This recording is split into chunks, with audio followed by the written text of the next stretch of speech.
Fala pessoal, tudo bem com vocês? Espero que estejam bem aí, se cuidando, tá? O professor também está bem, está se cuidando. Hoje nós vamos fazer uma atividade aí, né, da nossa aula de química. Propus essa revisão e também vou passar outro vídeo com a matéria do dia. Essa revisão fica para quem quer aumentar o conhecimento, ficou com alguma dúvida lá atrás. Estou passando aí para a gente colocar os pés no chão, colocar os pingos nos is, para que não haja nenhuma dúvida lá na frente, tá bom? Ok. Bom, vamos falar um pouquinho sobre os fatores que existem, né? Os fatores que estão aí presentes e condicionam a existência de uma reação química. O que significa isso? Fatores para que exista uma reação química, tá? As reações químicas vocês bem sabem já, de todos os anos que você tem visto, das nossas conversas anteriores, que elas estão existindo desde a fundação do mundo e vão continuar existindo até o seu apocalipse, o seu fim, né? Essas reações elas acontecem de forma natural, espontânea, ou de uma forma forçada, quando eu tenho que obrigá-las a acontecer. Elas estão acontecendo na atmosfera, nos nossos organismos, né? Nas bactérias, nas plantas, enfim, está acontecendo em muitos lugares, tá? Só que elas, para que haja essa reação, tem que respeitar alguns fatores, tá? Quais deles? Tem dois. O primeiro deles que eu quero falar para vocês é que tem que respeitar a teoria das colisões. A teoria das colisões é um assunto bem interessante que nós já vimos. Estou só revisando com vocês aqui, então vou passar bem rapidinho. Mas o que fala a teoria das colisões? Que para que haja uma reação química, ou seja, para que as moléculas lá do reagente possam interagir entre elas e formar um novo produto, tem que haver choques, tem que haver batidas, confrontos, colisões mesmo entre os átomos, tá? Este GIF que eu coloquei aqui, eu acho que elucida bem esse momento, tá? Os átomos estão aí sendo representados por essas bolinhas azuis e vermelhas, tá? Ou seja, são os reagentes. E quando esses átomos eles se chocam ou eles se colidem assim, de uma maneira orientada na lateral, não há reação, tá? Todavia, quando há esse choque, aí eu quero usar esse termo bem importante, esse choque frontal entre os átomos, neste momento em que há esse choque, há essa reação química, tá bom? Então, a teoria das colisões, ela fala que para que haja uma reação química, as moléculas têm que interagir se colidindo de uma forma orientada e com uma energia necessária, tá? Não pode bater simplesmente aí de qualquer forma, tem que bater orientado e com uma energia necessária. Um exemplo bem legalzinho desse momento é o seguinte: quando você está lá no abastecendo o carro com os seus pais aí ou com alguém, vocês conseguem sentir o cheiro do combustível, seja ele álcool ou gasolina, tá? Significa que moléculas do combustível estão aí na atmosfera. Se você consegue sentir o cheiro é porque é a molécula daquela substância. Então, se você sente o cheiro de gás é porque está vazando gás. Se você sente cheiro de álcool é porque tem álcool aí, né? Mas veja bem, por que essas moléculas de álcool que estão colidindo na atmosfera também com o oxigênio, né, que é o necessário para que haja combustão, por que quando elas interagem, bate lá com as moléculas de oxigênio, molécula de álcool batendo lá uma na outra, não há uma explosão, não há uma reação química? Porque não tem uma energia necessária. Porque ninguém acendeu um fósforo, acendeu um isqueiro ou ligou o celular lá. Por isso que tem lá uma plaquinha lá, não atender celular, não mexer no celular enquanto está no posto. Porque o celular pode gerar uma pequena faísca necessária para ativar essa reação aí, ó, e dar a energia necessária, tá bom? E falando em energia, vamos falar da energia de ativação, que tem tudo a ver com esse exemplo que eu citei aí acima, tá? O que é essa energia de ativação? É a energia necessária, ou a energia que você tem que fornecer para as substâncias dos reagentes conseguirem interagir entre elas, respeitando também lá o complexo ativado, respeitando também a teoria das colisões, mas é a energia necessária para que haja reação. Algumas energias são menores que outras, algumas reações são mais fáceis de acontecer do que outras. Tá? Existem reações que são espontâneas, estão acontecendo aí só com contato entre elas, mas também existem reações que você tem que fornecer energia. Umas baixas energia e outras altas, tá? O exemplo que eu citei aí, legal, uma faísquinha já fornece a energia necessária para que haja a combustão do combustível e pegue fogo, exploda tudo lá, tá? Mas existem reações não. Por exemplo, a produção da amônia. Ela tem que fornecer energia para ela, calor, né? Tem que fornecer calor para que a produção da amônia aconteça. Quanto de calor? Uma faísquinha? Não. 100 graus Celsius? Tão pouco, meu caro. 200? Muito mais. Fala 300, fala 300. Então, 400 graus Celsius mais ou menos aí para você poder produzir amônia, tá? Então vamos olhar o gráfico aqui rapidinho. Os reagentes eles vão se comportando de uma maneira linear, tá? Vamos entender o gráfico primeiro. No eixo Y está escrito entalpia. O que é entalpia? Entalpia é energia envolvida. O eixo X, né, tá escrito caminho da reação. Então é o caminho que a reação percorre. Observe que os reagentes eles se comportam linearmente até um momento em que você fornece uma energia e essa curva ela ascende, tá? Ascende de ascender, tá? De ir para cima. Ela aumenta até atingir um pico. Este pico eu chamo de energia de ativação. Essa distância entre a temperatura ou a energia do reagente e a energia do complexo ativado. Essa energia se chama energia de ativação. O complexo ativado é aquele momento em que não é nem produto nem reagente, tá? Tá no meio de campo ali, tá interagindo cada vez mais, tá confrontando. E quando eu falo confrontando vem de frontal mesmo, tá? E depois que eles atingem essa energia de ativação, acontece um decaimento dessa energia através dessa linha que a gente pode ver. Essa energia vai caindo, caindo, caindo, até que haja lá a formação dos produtos, tá? Tem muitas informações que nós podemos tirar desse gráfico, tá? Posso dizer para vocês, por exemplo, que essa reação aqui, não sei qual é, mas este gráfico evidencia uma reação exotérmica. O que é aquela reação exotérmica? É aquela que libera calor quando reage, né? E como eu sei que essa reação ela é exotérmica? Porque os reagentes, a linha dos reagentes está maior que a linha dos produtos. Ou seja, o meu reagente é mais energético que o produto. Mas se virou produto, onde foi essa energia? Ele liberou. E esse liberar caracteriza uma reação exotérmica, ok? São algumas informaçõezinhas que nós podemos tirar aí, tá? Beleza. Continuando aqui, por causa desses fatores, né, por causa da teoria das colisões e por causa da energia de ativação, algumas reações são mais velozes que outras. E quando eu falo velozes, eu falo inteiramente daquele assunto bem legal que nós estamos vendo, que é a cinética química, tá? Cinética química é velocidade, cinética é velocidade. E quando eu falo de velocidade, eu falo de tempo também, eu falo de taxa, tá? Então, como tem tudo a ver com velocidade, eu logo coloquei duas imagenzinhas aí para vocês lembrarem que é com velocidade. Puxando uma setinha meio estranha aqui que eu fiz para cá, ó. Quando nós falamos de cinética química, nós temos que fazer algumas perguntas, né, do nosso cotidiano, para que vocês assimilem bem, para que vocês degustem bem, tá? E entendam, consigam conciliar, colocar a matéria que vocês estão vendo aqui no seu dia a dia, tá? Então eu coloquei umas perguntinhas aí para estimular nossa aula. Por que nós devemos guardar alimento na geladeira? Por que tem alimentos que não podem nem ficar na geladeira? Tem que ficar lá no freezer. Por que nós, quando vamos cozinhar, né, ou quando vamos assar uma carne no churrasco aí, nós cortamos ela em vez de colocar ela inteira, por exemplo? Ou se vocês já viram alguma vez que quando você coloca lá uma costelona inteira, ela demora mais para assar do que uma costela que foi cortada, ó, interessante. Por que nós devemos abanar a churrasqueira, ou a chama, né, da churrasqueira, quando ela está com o fogo baixo aí querendo apagar? Bem, essas perguntas elas são respondidas através de quem? Dos fatores que alteram ou que interagem, influenciam a velocidade das reações químicas, ou seja, influenciam a cinética química. Quem são eles? Temperatura, concentração, superfície de contato e catalisador, tá? Também tem uma outra aqui que eu coloquei aqui embaixo que é a pressão, mas já a gente fala dela. Vamos para a primeira, para a temperatura. A temperatura, ela influencia diretamente a minha reação química. Às vezes, se eu resfriar uma reação, eu diminuo a velocidade, faço com que ela demore mais. Se eu aumentar essa temperatura, eu faço com que ela vá mais rápido, tá? Então, ó, essa imagem é bem clara.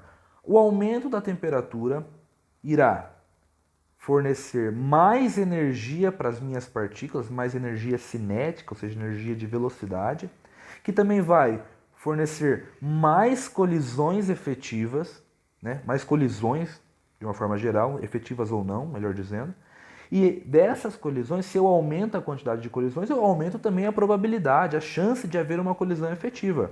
E com mais energia, ou seja, eu forneço a possibilidade de haver mais contato frontal. Com isso, vai haver mais, né, número de colisões efetivas, o que vai aumentar na rapidez da reação, ou seja, que vai fazer com que a reação aconteça mais rápido, tá? Através dessa temperatura, ok?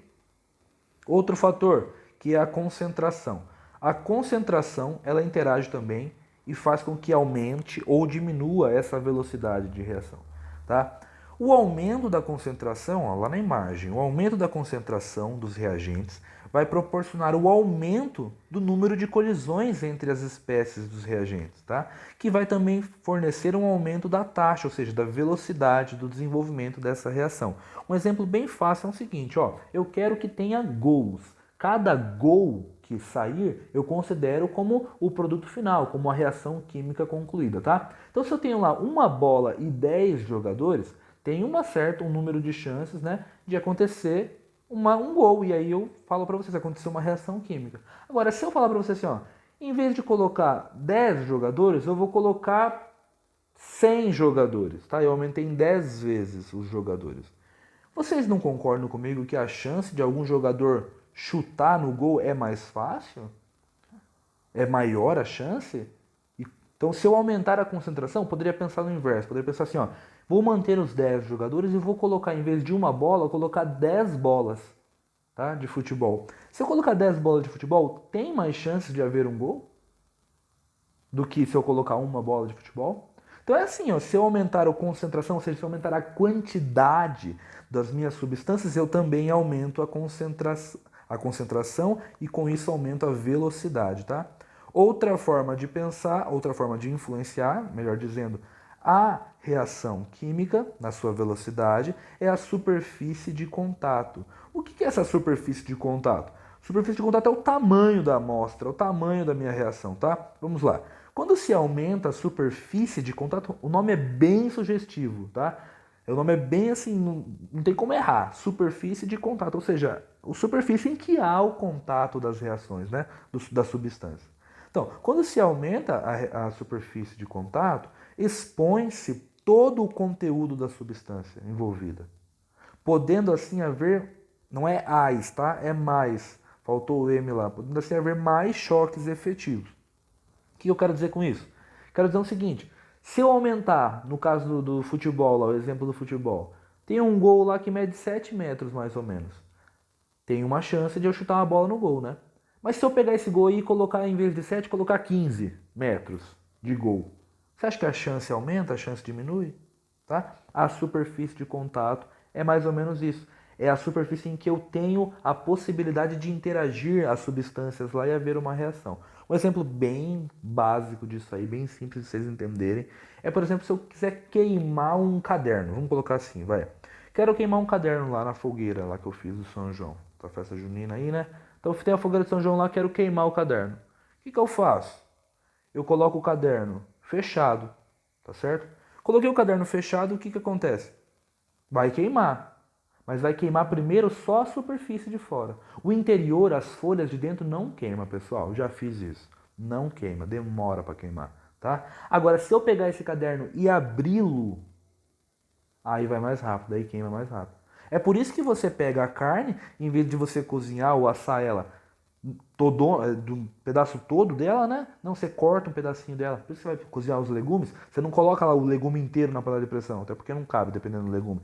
Mas você vai lá e pica ele, coloca ele bem picadinho lá uns pedacinhos, porque daí você expõe o interior dele e assim tem mais chances de haver reações químicas, o que vai fazer com que haja um aumento da sua velocidade. O outro ponto influenciador é o catalisador. Catalisador é aquela substância que eu coloco numa reação química e ela vai participar da reação, tá? Mas ela não vai ser consumida. Como isso, professor? Ela vai participar da reação e lá no final, no meu produto final, eu vou tirar a mesma quantidade que eu coloquei lá de catalisador. Ela participa, mas não é consumida, tá bom? Um exemplo, não teria como eu evidenciar isso, né? Se não pelo gráfico. Como que interage, como que esse catalisador ele age? Ele age diminuindo a energia de ativação, tá bom? Vamos ver aqui, ó. Então a energia lá dos reagentes está linear até um dado momento. Na linha preta contínua, é a linha sem catalisador, é a reação que não tem catalisador. Essa reação aconteceria como? Ela aumentaria muito, o pico dela seria muito alto, tá? E quando ela atingisse lá aquele pico, como eu falei para vocês, haveria o complexo ativado e aí sim a energia iria diminuindo até formar os produtos, tá bom?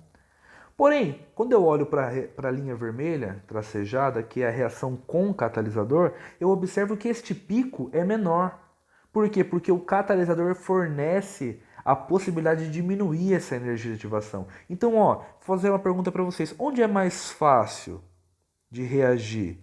Lá com, sem catalisador ou com catalisador? A resposta é óbvia, né? Com. Agora, onde eu tenho que fornecer mais energia? Tem que colocar mais calor, por exemplo. Lá no sem catalisador ou com catalisador? Resposta também muito fácil, porque vocês são alunos toppers.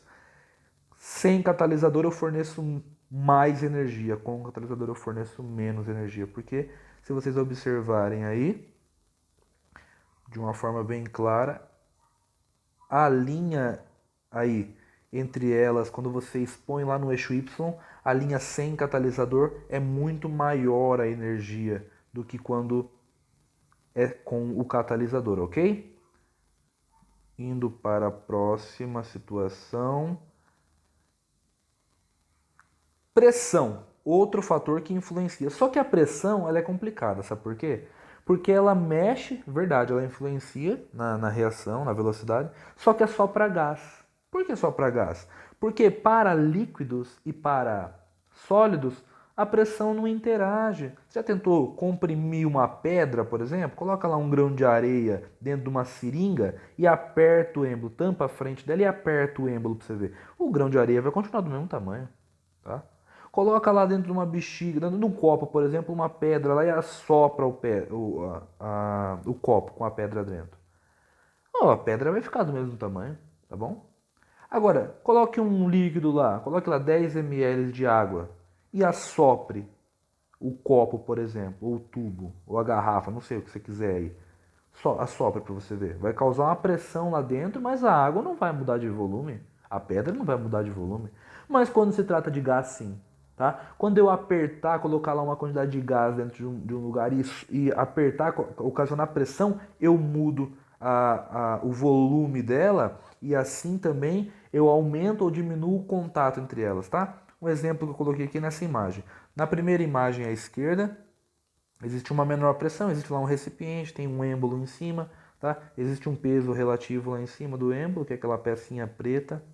Existem as moléculas lá dentro que estão sendo exemplificadas pelo círculo, pela bolinha vermelha, bolinha azul, tá? E esse primeiro sistema é uma pressão menor, tá?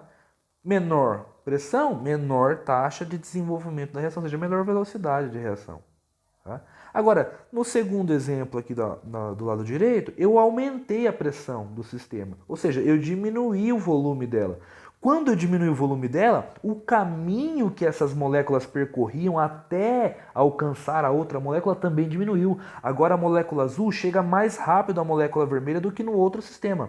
Então, quando eu aumentei a pressão, eu aumentei também a taxa, ou seja, eu aumentei a velocidade para que houvesse a minha reação química, tá? Essa é a aulinha de revisão, tá bom?